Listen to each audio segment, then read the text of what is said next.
Son las 8:30 de la noche en Bogotá, Quito y Lima. Continuamos en Directo América, edición nocturna. Seguimos comentándoles los principales hechos del día.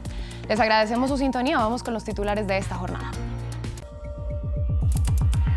Rusia acusó a Ucrania de realizar el ataque más profundo contra su territorio al golpear 2 aeródromos a cientos de kilómetros del frente con presuntos drones ucranianos de fabricación soviética. Esto luego produjo que horas después llegara una nueva ola de bombardeos sobre territorio ucraniano, que una vez más afectaron la infraestructura eléctrica del país. Entró en vigor el tope al petróleo ruso acordado por la Unión Europea, el G7 y Australia. Una medida polémica, pues de acuerdo con expertos, $60 por barril es un precio muy alto debido a los costos mucho menores que implica la producción para Rusia. Pese a ello, el presidente Vladimir Putin rechazó cualquier tope. Ascendió a 34 el número de víctimas mortales tras un deslizamiento de tierra en el occidente de Colombia, debido a las fuertes y continuas lluvias que golpean al país. El gobierno de Gustavo Petro declaró la alerta roja en todo el territorio nacional, pues se espera que las precipitaciones se mantengan al menos hasta febrero.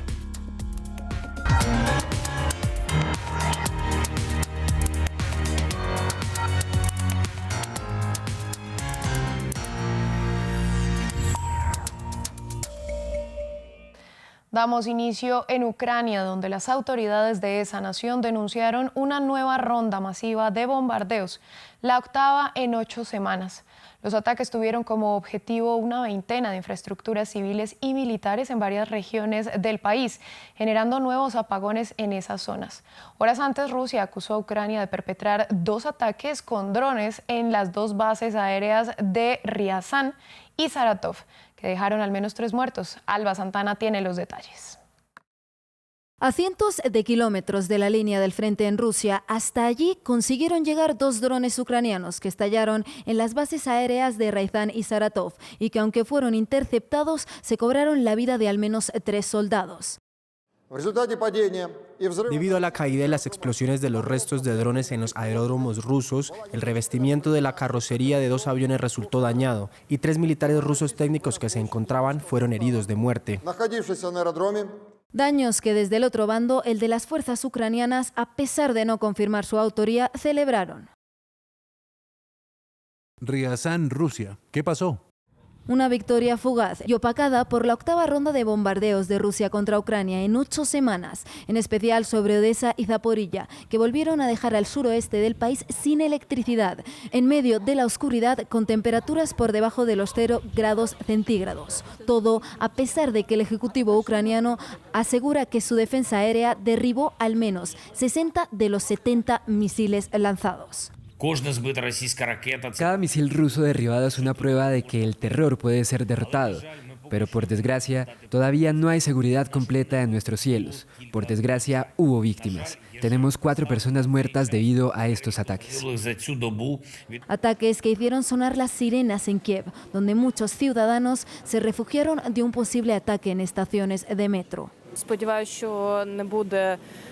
Espero que no haya destrucciones masivas. Esperaron hasta que la temperatura llegara a los -5, -6 grados centígrados, hasta que hizo frío. Todo mientras el presidente Vladimir Putin visitaba el puente del estrecho de Kerch, conduciendo un Mercedes-Benz, el puente más grande de Europa que conectaba la península de Crimea, anexionada por Rusia en 2014 con suelo ruso, pero que el 8 de octubre sufrió un atentado que los rusos achacan a las fuerzas militares ucranianas. Este lunes entraron en vigor 2 limitaciones con las que la Unión Europea busca reducir las ganancias económicas de Rusia por el petróleo. Por un lado, el bloque prohibió todas las importaciones de crudo ruso por vía marítima y también la Unión Europea, el G7 y Australia comenzaron a aplicar el límite de precio al barril de petróleo de Rusia para no comprarlo por encima de $60. Moscú ha dicho que no acatará la medida, incluso si tiene que cortar su producción. Y algunos abogan por un límite mucho más estricto, como lo pide el presidente ucraniano Volodymyr Zelensky. Les contamos más en el informe. A partir de este lunes será más difícil para los rusos vender su petróleo en Europa. Moscú no podrá vender su crudo transportado por mar hacia el viejo continente, pues entra en vigor el embargo acordado por el bloque de los 27. Se estima que el castigo afectaría el 90% de las importaciones europeas, unos 730 millones de barriles anuales, y que a partir del 5 de febrero también atacará las importaciones de derivados. Una medida que no llega sola, pues este lunes también comienza a regir otro golpe para la economía rusa, el tope de precio, pactado en $60 por barril para el crudo de Moscú. Ese fue el techo fijado por la Unión Europea, el G7 y Australia. El G7 y todos los Estados miembros de la Unión Europea han tomado una decisión que afectará aún más los ingresos de Rusia y reducirá su capacidad para hacer la guerra en Ucrania. Sin embargo, las medidas buscan que el petróleo que se produce en Rusia pueda seguir fluyendo, minimizando el choque para el resto del mundo. A partir de mediados de enero, el nivel se revisará cada 2 meses, buscando dejar al crudo ruso 5% por debajo del precio promedio de mercado, y permite el envío de petróleo ruso utilizando buques cisterna del G7 y de la Unión Europea solo si este es comprado al precio máximo establecido o por debajo del mismo. Una disposición que afectaría la venta del crudo ruso debido a que las principales empresas de transporte y seguros del mundo tienen su sede en los países del G7 y la Unión Europea. Rusia fue categórica negándose a aceptar el techo y dijo estar incluso dispuesta a reducir su producción. Por su parte, la Organización de Países Exportadores de Petróleo y sus aliados determinaron el domingo que mantendrán la producción de petróleo reducida en 2 millones de barriles diarios hasta finales de 2023. Una decisión que, aunque señalaron responde exclusivamente a consideraciones de mercado, ya fue duramente criticada por Estados Unidos. Cambiamos de tema y vamos hasta Colombia porque un deslizamiento de tierra en una carretera del departamento de Risaralda, en el occidente del país, deja un saldo de al menos 34 personas muertas. Según informaron las autoridades, las labores de búsqueda ya terminaron. Además, declararon la alerta máxima por la fuerte temporada de lluvias que experimenta el país. Andrés Triviño nos cuenta más. La imparable temporada de lluvias en Colombia sigue cobrando vidas. Un deslizamiento de tierra en el departamento colombiano de Risaralda mató a decenas de personas, después que el autobús en el que se desplazaban quedara sepultado. El bus se encontraba sepultado a unos 2 metros bajo tierra. Asimismo, llevaba un total de 37 personas, incluido el conductor y su ayudante, de las cuales fallecieron 34, entre los cuales se encuentran 8 menores. Al parecer, otros vehículos particulares también quedaron bajo tierra. El deslizamiento se produjo el domingo en una vía que comunica al centro con el occidente del país. Según las autoridades, el terreno se encontraba fuertemente afectado luego de varios días de lluvias, lo cual complicó las labores de rescate que ya terminaron, debido a que se trata de una zona montañosa y un terreno inestable. Desde agosto del 2020, Colombia ha sufrido los estragos del fenómeno de la Niña, dejando tras su paso más del 60% de los municipios afectados. Los pronósticos estiman que el fenómeno se mantendrá hasta por lo menos febrero del 2023. Queremos declarar nuestra alerta máxima en todo el territorio por esta ola invernal que ha traído tanto daño material y también en vidas como la que acaba de ocurrir. La Unidad Nacional para la Gestión del Riesgo de Desastres instó a los habitantes de la zona a abandonar sus hogares, ya que se podrían presentar nuevos deslizamientos mientras las lluvias siguen afectando todo el país. Vamos ahora a Argentina, donde el presidente Alberto Fernández anunció que pedirá a la justicia una investigación contra un grupo de empresarios, jueces, fiscales y exfuncionarios por presuntamente hacer parte de una trama de corrupción. El mandatario argentino hizo referencia a un supuesto viaje en un avión privado a la localidad de Lago Escondido, en la Patagonia, a la mansión de Joe Louis, un acaudalado hombre de negocios británico. Los detalles con nuestro corresponsal en Buenos Aires, Natalio Cosoy. Quienes aparecen en las filtraciones hablan de espionaje ilegal, de una operación en su contra.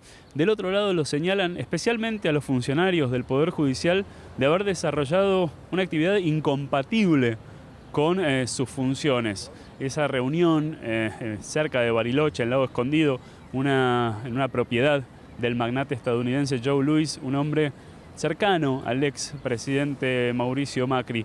La realidad es que no está claro en qué consistió ese encuentro y los protagonistas tampoco han salido a explicar exactamente de qué se trató, y eso abre a suspicacias. Bueno, el presidente Alberto Fernández en su declaración pública en cadena nacional habló de eso, habló de que le solicitó al ministro de Justicia que avanzara con una acusación, con una denuncia a los protagonistas de este encuentro y de las filtraciones. Hay que ver hacia qué lado va. Lo cierto es que hay que recordar que en Argentina el Poder Judicial tiene muy mala imagen. Y hay algo más.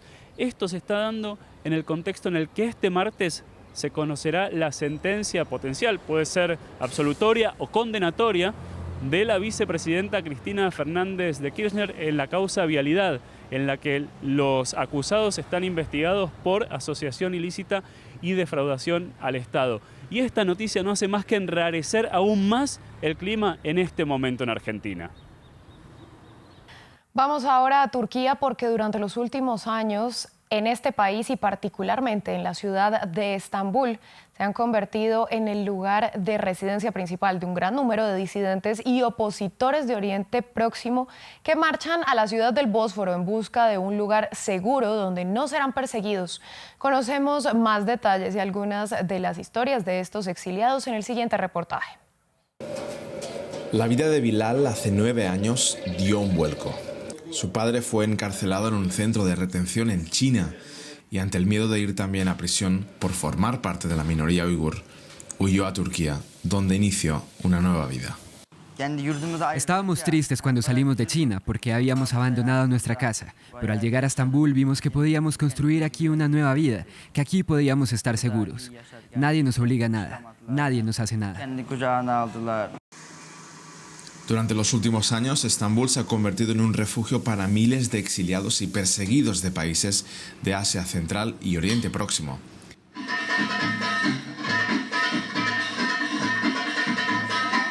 Mikael, una bailarina iraní, ha escogido al país anatolio como otros exiliados por ser más libre que el resto de sus vecinos. En Irán, su oficio está prohibido. Como mínimo, en Turquía puedo bailar. Claro, no es como en Europa, como los Estados Unidos, como Canadá, lo sé, pero en Turquía como mínimo puedo bailar. Es lo que más quiero en este mundo y si no pudiese bailar, no estaría aquí. Si no pudiese, me sentiría como enferma. Las libertades en Turquía, sin embargo, tienen un límite.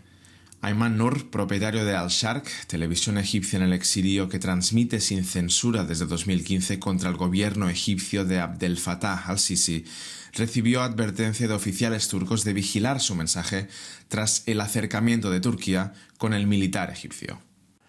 No queremos que nos afecte la mejora de relaciones entre los gobiernos de Turquía y Egipto, pero en caso de que pueda pasar, Egipto debe saber que nos moveríamos a otro país donde no haya límites, con más libertades, y creo que saben que esto no les ayudaría. Su lucha, sin embargo, sigue. Para Nur y sus 150 trabajadores, Estambul se ha convertido en su hogar, a pesar de los retos y las presiones. En Francia, los profesionales de la salud piden al gobierno que vuelva a hacer obligatorias las mascarillas, ya que las infecciones por COVID-19 y las hospitalizaciones están en aumento en todo el país.